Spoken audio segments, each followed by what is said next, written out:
Hello and welcome back to my 17th day of learning Debussy's Girl with the Flaxen Hair. I want to talk to you about some of the stuff I did with my teachers the other day. It was Tuesday or Wednesday, one of those. While we were in Arkansas still. He told me about this really cool technique that he learned in college, which is for every piece there's some things you need to notice, like to observe. There's 7 things: the melody, harmony, form, rhythm, texture, instrumentation, and text. So melody is things like how is, like, in every piece there is, like, in basically every piece there's a melody, so that's not the question. The question is more like how does the melody work? So, like, is it arpeggiated, or is it like scales like Beethoven, not Beethoven, like Mozart, like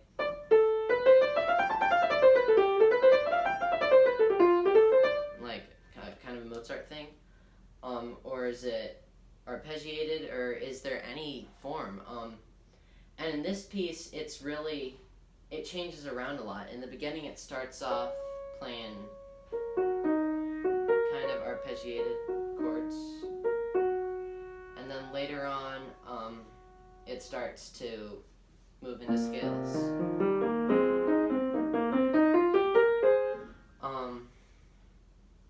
Alright, so harmony, this is stuff as simple as, like, what key is it in, what chord progressions are there.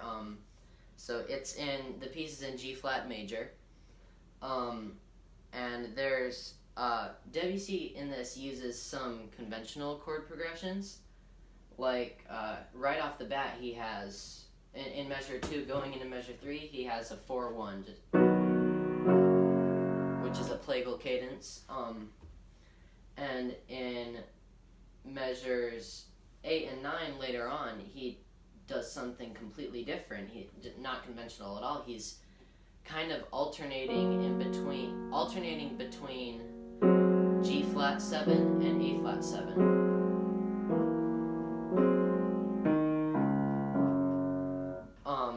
But yeah, he does some crazy stuff with chords in this piece. So for form is like, is it ABA, AB? Is it a rondo? Oh, what is it? In this case, this piece is just so loosely. It almost doesn't have a real form. The closest thing that we could come up with was ABA because of both that and happening in the beginning and then coming back in the end.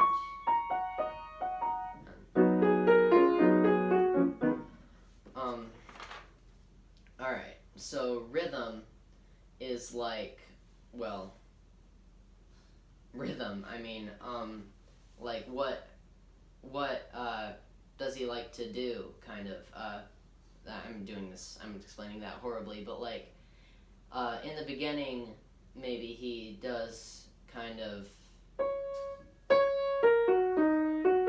the ta ta ta ta ta ta ta kind of thing, and later on he just plays even some straight scales. He does a lot of different things with it in this piece. For texture, texture is like, is there a definitive melody? Where is the definitive melody? Like, does it move around? And the counterpoint, and is there a counterpoint, really? And so in this piece there is definitely a melody. I'd say it stays in the right hand the whole time. It's a melody accompanied by chords. And yes, there definitely is counterpoint, even just subtly, just sometimes. Like,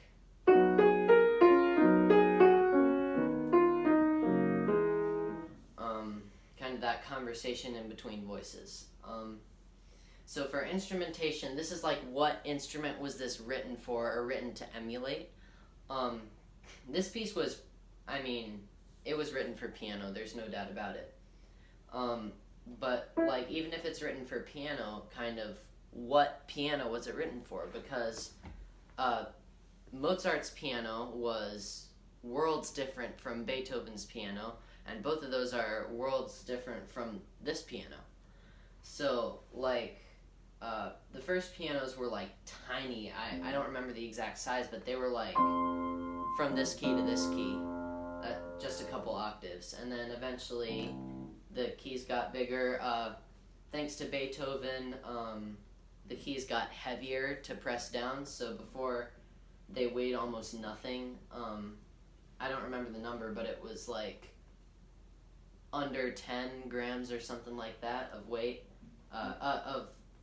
weight to each key, and now it's like 60 or something like that. And a lot of that was Beethoven's influence, so that you can play louder and you can still play softer. So Debussy probably wrote this for a piano very similar to this, maybe with still lighter keys than this piano, but still nothing like Beethoven's piano or Mozart's piano or anything like that. I'd say this is the closest to this is the closest representation to what kind of piano he had. And finally, text. Text is literally everything written in the score, like the words, the markings, which I guess I'll go through. So in the beginning, we've got, first, right off the bat, we have this. I can't pronounce French at all, but that's what it says. It means calm and slowly expressive. We have this right here. That means without pushing. We have down here, we have that word, which means to yield. We have here, looks kind of like movement. It means a tempo. Here we have this, and it means to go a little faster, to animate it more. We've got that word again. Here's movement again, without weight. That's what that part means. Here, there's that word again, and movement again. This right here, that means, whatever, the second word right there, that's the French word for dolce, which is like sweetly, kind of. And this means very in French. So that's like very sweetly is that right there. And then right here, second to last, we have murmuring and gradually retaining. So like slowing down, basically. And then this right here, which is like fading away, dying away. And then, of course, there's all the other markings, like the slurs and staccato marks, and that kind of thing. But anyway, I thought that was kind of interesting, and I wanted to share that with you guys. So first, I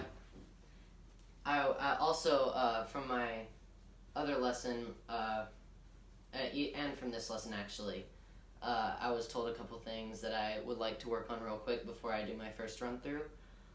First is, like, to speed up a tiny bit when I get to here in measure 17, and then when I get to the climax, I need to keep my momentum until the section changes again.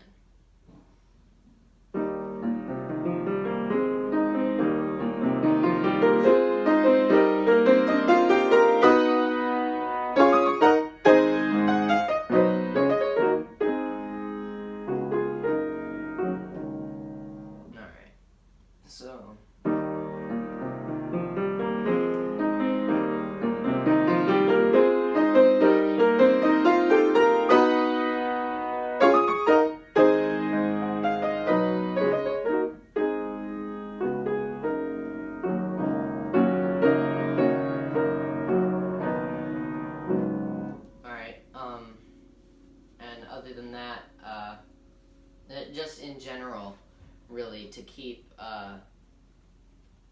keep momentum as I'm playing through the piece. And also right there in that section, on this big chord, I need to lift off a little bit before I play the next chord. Just to kind of define, instead of just kind of just getting off the keys whenever I want, I need to get off them on the beat. And I also need to stay loose right here.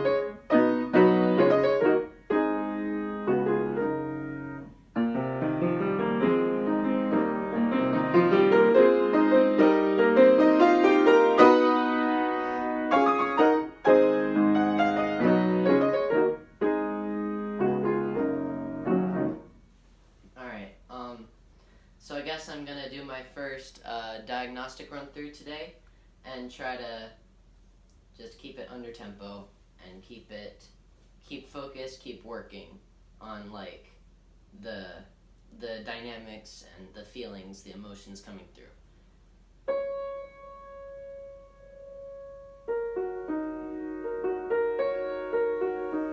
Alright, I'm going to just restart.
I'm gonna back way up because I missed everything I just practiced. I totally forgot to do right here, and then obviously that was a mess. So I'm gonna back up to.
gonna back up to the beginning of this page. I don't feel like I did this page with enough emotion.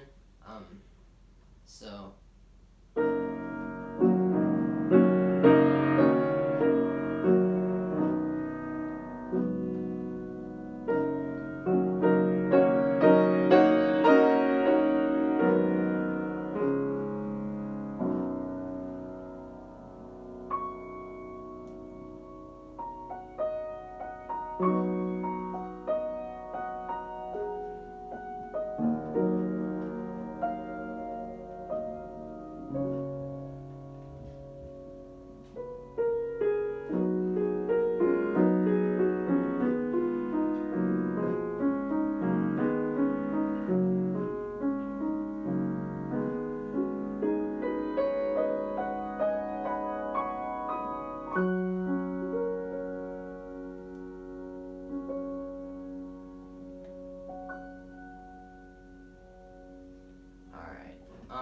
Other than that, I missed a note, I missed a chord near the beginning. I'm going to just start at the beginning.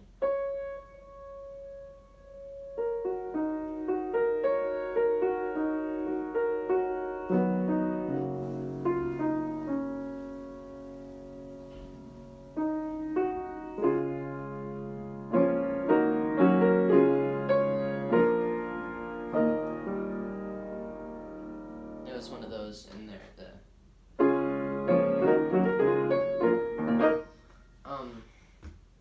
Alright, so I guess I'm gonna do another run through.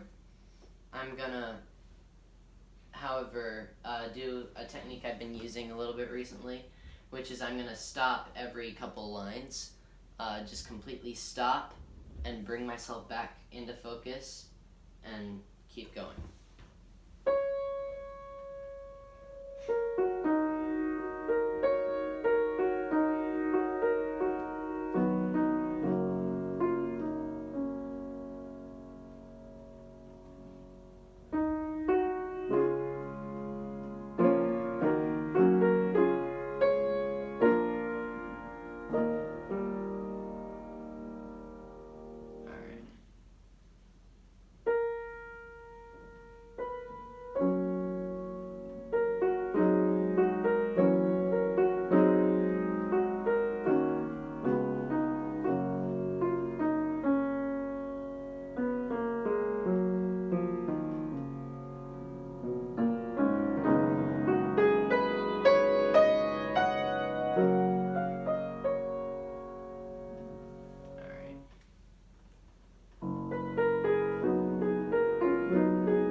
So far.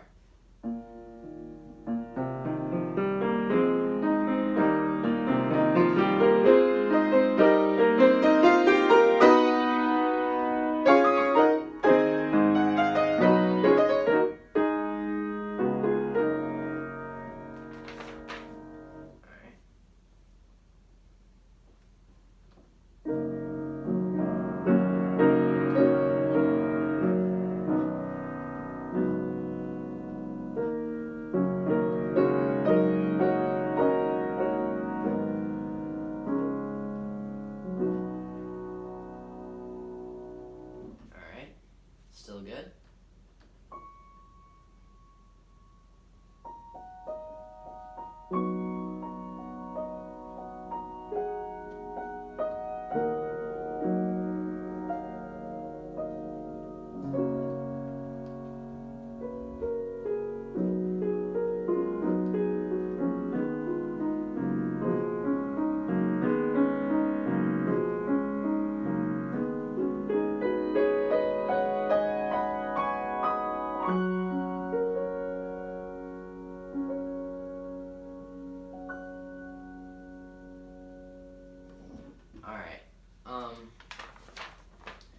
I guess now I'm gonna do just a normal run through without all those pauses. Still trying trying to stay focused though.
Alright, I think I'm going to call it a day, but as always, don't forget to subscribe, and I'll see you tomorrow.